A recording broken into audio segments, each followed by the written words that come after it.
Hey guys, I'm Brian. And I'm Garrison. Authentic Man Program. So we're going to talk about what makes for a great date, and especially the first dates. One of the things about having a great first date is always about the connection. You know, it's like, it doesn't really matter what you do as long as the connection is really good. And of course that comes from being present, being an appreciation of the woman you're with, really knowing your integrity. Those are the first three levels of the holarchy that are really important. And what I'm going to share with you are some ways that you can really tap into that. Mm-hmm. And one of the first things is this game that I created a few years ago called... Why don't you tell me? I want you to talk to me about it. All right, you guys hang out. I'm just going to tell Brian about this, and just listen in. So, I think I told you about this game before. It's called Fascination. Okay. And what it is I just ask her, so tell me something that you're fascinated by. Tell me one thing that just fascinates you. And maybe she'd say, like, babies fascinate me. And I would say, well, what about babies fascinates you so much? Like, really, like, paint me a picture of it. Yeah. And she would say, oh, I don't know, like, you know, there's that that whole phase of development where babies are just fascinated by their own hands. And they're just like, wow, what am I? What is this? You know? That is a great point in babies. Yeah, it is. I mean, it's cool. Yeah. And me listening, really just letting go of, hey, where I'm going to take this from here, or where I want to go, or what my intentions are for the date. Just really being with her and getting, like, wow, that is fascinating. And really... just going on the ride with her. Yeah, really going on the ride with her and really deepening into the experience of, so, what is going on there? Like, do you remember for yourself what your experience was when you were like, whoa, what am I? What is this? Am I making this stuff move? Just having that conversation. But the agreement of the game is that you can't spend more than 5 minutes talking about any one thing. And then I ask her, so ask me, what's something that fascinates me? And I don't have it planned out at all. I have no idea what I'm going to say, because I just want to come to it in the moment. So she'd say, what fascinates me? And I'd be like, well, the ocean fascinates me.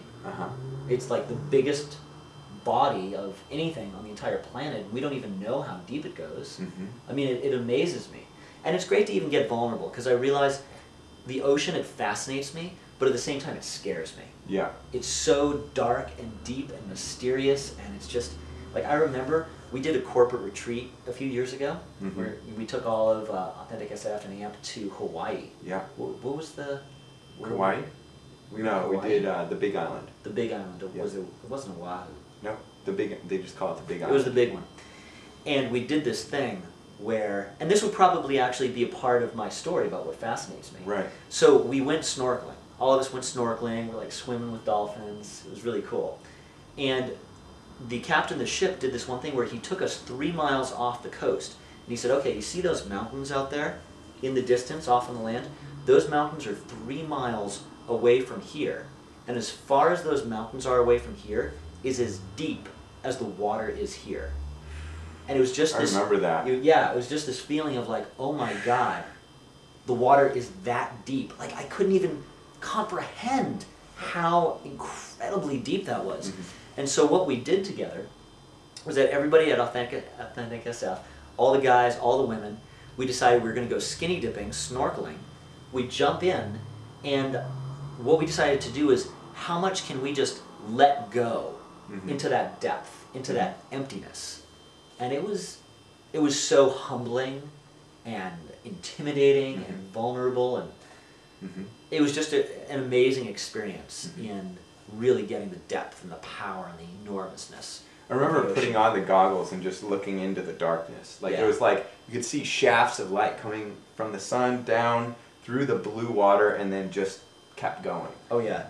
And I remember thinking to myself, how deep can I just, I'm up here at the surface, swimming around with everybody else, how deep can I swim down? And I could literally get like 10 feet before I could literally feel just like the pressure, the water pressure, like squishing my head. I mean, 10 feet out of 3 miles. I can't even imagine what it's like all the way down there with all that water weight. And there was like all these sort of like sparkling, glittering beams that just sort of disappeared into the darkness. It was amazing. So, and of course it was great to see the Authentic SF women swimming around naked. It's always a beautiful thing. So that was a great experience. And so we're in our conversation, and we're talking about what fascinates you. And I just shared this amazing description of what fascinated me. And Brian was just really right there with me about like, wow, like bringing it forward. Tell me more about that. Wow. So I get to have this experience of something that I just really enjoyed and really fascinated me, and that someone else is really getting it with me. One thing I wanted to add is what freaking amazes me about women is that they are so sensitive to reliving experiences. Like I can tell a woman like what I want to do with her, for example, or what I'd like to do, and sometimes that's a great way to bring things up, the energy up on a first date. Like, wow, if we weren't in this cafe right now, I would be, you know, ... And just describing in detail. And it's so funny because for me, I imagine, when I imagine things, it's just kind of like a vague, hazy idea of things. But for most women, when they imagine things, like their body goes through like physiological responses. Like I was on the phone with a woman and I said, I'm looking forward to curling up with you tonight. You know? Right. And she said, wow, I feel tingly. Like her whole body just imagined curling up with me in that moment. And she was reliving that experience. And so when I'm on a date, I'm thinking about the questions I ask are going to take her on a ride. Or if she says, you know, if I was playing this game Fascinations, I would pick a fascination that's going to create an exhilarating experience for her if I'm sharing about it. Right. Well, that's the thing. If it's going to create an exhilarating experience for her, it means that you're picking something that is exhilarating for you. That's true. And that's how you know. Cool. So let's go on to some other games. Okay. One other that I really like, I was actually just at this business conference this last weekend. I met this woman who had this amazing question that blew me away. And I actually used it on a date that I was on recently, and it was really cool. And she simply looked at me and she said, so, what do you really think of yourself? It was like, oh my God, that's really vulnerable. And so her and I talked about it for a little while. I was like, that's an amazing question. Here's how I'd probably do it if I was on a date with a woman. I would say, here's a game. It's a simple game. It's one question. And it's got two parts. So the first part is the question. What do you think? What do you really think of yourself? And the second part is that I'm going to go first. So now what I've done is I've created the frame of here's where I want to go with you, and I'm going to go there first. So then I just start to say, well, damn. Well, here's what I think of myself, and make it really vulnerable and really real and really honest and really in integrity. Like, is what I'm saying the truth? And all the pretty parts and all the vulnerable parts. Is it the truth? And then once I've gone to whatever the deepest level that I can, she's going to know, okay, it's safe to go there. It's safe to go to at least that level, or match it, or even take it further, because he just showed me that he's a man who can go there. Okay, I'll meet you. Cool. And then the second part of that is, okay, do you want to hear what I think of you now? And then I would actually say, well, here's what I think of you. And then invite her to say, what do you think of me? I mean, like, just that question, taking it to that level in that way, that really just opened up things in a whole new way. I would say the only improvement I could add to that, which is great by the way, would be the next step would be, rather than what I think of you, is what I feel when I'm with you. Oh, that's good. Because then it brings it more into the body. And for me, I'm really wary of just having it be an information exchange on a date. Right. I've been out on a date recently, and it was like we're doing information exchange, like, oh, what do you do? What do you like about it? And I was like, okay, this is all right, but I want to take this to, I want to bring more immediacy to this. So there are times when I would just stop and just not pick up the threads, and we just hang out in that silence, and then she'd get a little shy, and then I'd point out, oh, are you feeling shy? You know? And so then we're playing with what's happening in the moment. And she's like, and I was like, I might even just say, go ahead and take a breath, just right into here. to help her expand into just being able to fully be more here with me. Yeah. Like, so now I'm guiding her a little bit, or I'll just be like, you're really cute when you're shy, you know, or I'm just pointing out what's happening in the moment. And that brings it from a sense of like, oh, here's some information I'm sharing with you, here's some information you're sharing with me, to us co-creating something in the moment. That's really good. Now, what you're talking about, that's a little advanced. And that is a level that you can get to. What it means is that you're learning to be really, really present. And it also means you're really learning to appreciate what her experience is. A lot of times she'll go to a place and we'll be like, oh, she's going there. I don't want to really go there. But the more you appreciate her experience, the easier it is to be present to her experience. And then you can just bring in your own integrity. Because what you were saying earlier about, you know, sitting there with a woman and saying, well, if we weren't here right now, here's what I'd want to be doing with you. Yeah, here's like, what I want with you. It's vulnerable to speak that truth, and that's a big part of integrity. Being able to say, okay, here's what I know I'm feeling attracted to or drawn to. I don't need you to want the same thing, but I'm going to share with you what I know the truth is for me. And when you can do that from a place of integrity, that's attractive. So that's also part of making a really great first date. I mean, we're talking juicy, fun, fresh, wild, enticing dates. Yeah, I mean, in those moments, I'll share also if I'm on my, you know, on my game, which just means being present in my body for me. Like, I'll be feeling my body, and I'll feel.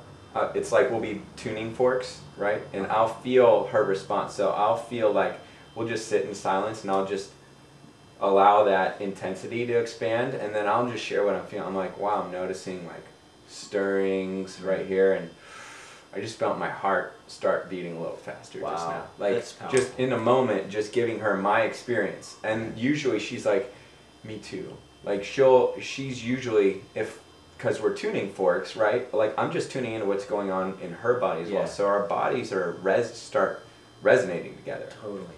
And it's so rare that a woman can actually have a conversation like that with a man, because she's experiencing stuff like that all the time, but 99.9% of the time, she can't share that with a man because he's not going to know what the hell she's talking about. In fact, this girl that we were at that conference, and the woman that I happened to meet with, she said, wow, it feels weird being with you. She's like, normally I'm more present. She even used the word present. She's like, normally I'm the one who's more present, and you're catching me, because I was like, oh, you feeling shy, you know? And she's like, God, I feel exposed right now. Like, I don't, but I like it. And she said, normally it's cool to find a guy who actually is calling me out, rather than me doing the one who's always has an eye on things more. Yeah, totally. Learning how to do stuff like that separates a man from the pack by so many levels. Other things about first dates. What else do we have about first dates? Well, another question that I've used in the past that just came to me one day, and I love it, and this is the world premiere of me sharing this question with you. Okay. Like, yeah, I know. Let's get some trumpets, little marching. Let's really hype it up. I'll tell you honestly, I've almost been keeping this one to myself because it's so good. I have. Like, I've never shared it before, but I'm going to share it right now. Breaking news. Okay. So here's what it is. The question is simply, when you were a little girl, and you were old enough that who you were, like your personality, was totally there, but you were still maybe a little too young to know better, like maybe between like 5 and 8, what was something that you did that your family said, oh, that was so you to do? That's a great question. It is an amazing question, and I'll explain why. So I remember asking my friend Joanne that question. Yeah. And she said, well, I remember when I was like 7, and there were homeless people on the streets, and there was people living in boxes. And I said to my mom, why do those people live in boxes? And her mom said, because they don't have a home, that's their home. So she went home and decided that she was going to take a cardboard box from the garage and put it in the backyard and live in that box for a week. And that was something about her as a kid that her family was like, that was so Joanne to do. Now what's amazing about that is that who Joanne is today isn't any different from that. Yeah. It's like you can literally see, here's who she is today, here's who she was as a kid, and she's still living in a box. I drop by on Thanksgiving and give her some turkey. You can literally see. We huddle in her little box together. You can literally see like the strings between who she is now and who she was then, and you can follow them. And what's beautiful about that is that who she truly was on a core level never changes. And what you'll start to find is that when you really ask this question, and you ask it from a place of really wanting to know and really being present to, I really want to know what that unique essence of you was, you actually see that that's really who they are, and that's never changed. It's great. Yeah. It's like, it's just an opportunity for people to fall in love with themselves even more deeply, I think. Like, to ask that question, for them to truly answer it. Like, when I think about that, I'll answer it for myself. It's like, probably the most formative thing, that's the Brian thing, is I would be like, really excited and curious, and I would always ask my dad, like, which would win, a cobra or a rattlesnake, you know? Which one's faster, a cheetah or a leopard? And I would just always want to know what's the biggest, fastest, strongest, and I was just so inquisitive and curious, and like, I would constantly pester my dad about during movies, and I'd be like, Dad, why did he do that thing? Dad, why did he kill that guy, you know? And my dad'd be like, I don't know, Brian, you're watching the same movie I am, like, what? You know? And I'm like, yeah, but you're my dad, like, you should know. Right. But like that, there is that part of me that still is like just hyper curious, really inquisitive, wants to know, wants to understand. Actually, I'm looking to like let go of more of that needing to know all the time, but that's another story. Yeah. But nonetheless, it's very much... It's something that's run through my entire life, for sure. And so just you sharing that, and you've told that story to me before, but it's like I always feel like I know you deeper by getting like, oh wow.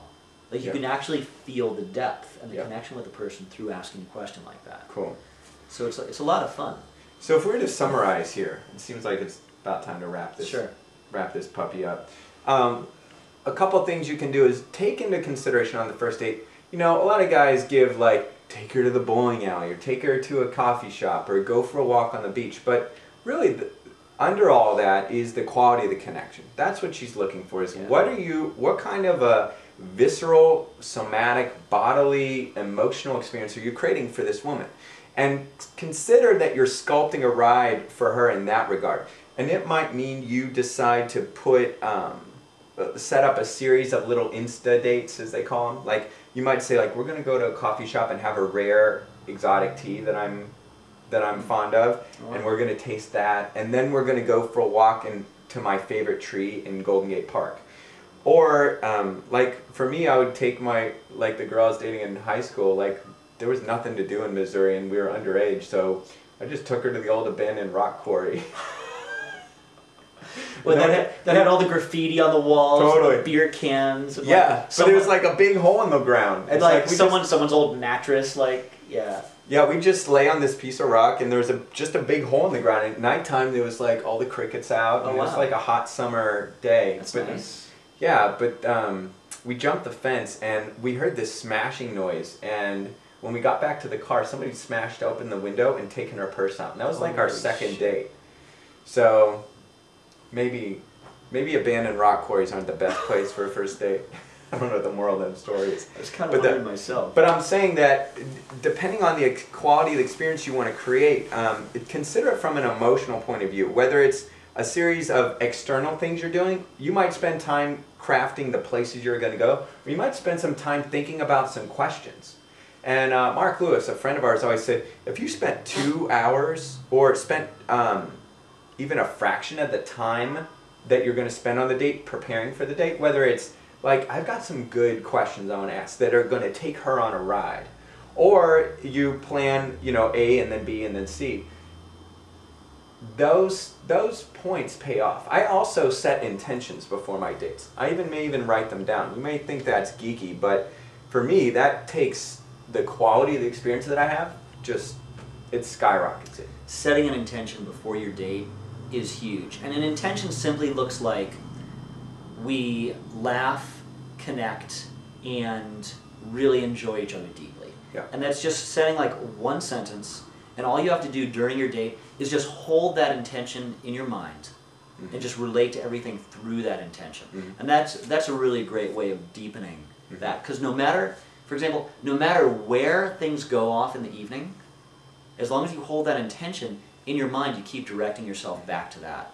And that's something that makes a really big difference. For setting intentions, you might also be more specific about what are the intentions you want to set in terms of something you're working on. Like, for example, if your dates end up being really platonic all the time, you might be set an intention like, I was unapologetically direct and raw about my attraction. And I was vocal in expressing that. So that can be something that then you can go back and look, like, is that something that was there? So to summarize, notice the emotional ride you're taking her on. Whether it's through external places or questions you're asking or stories that you're sharing. Put some forethought in the dates that you create, in the time you spend together, including setting intentions or spending time planning where you're going to go A and then B and then C.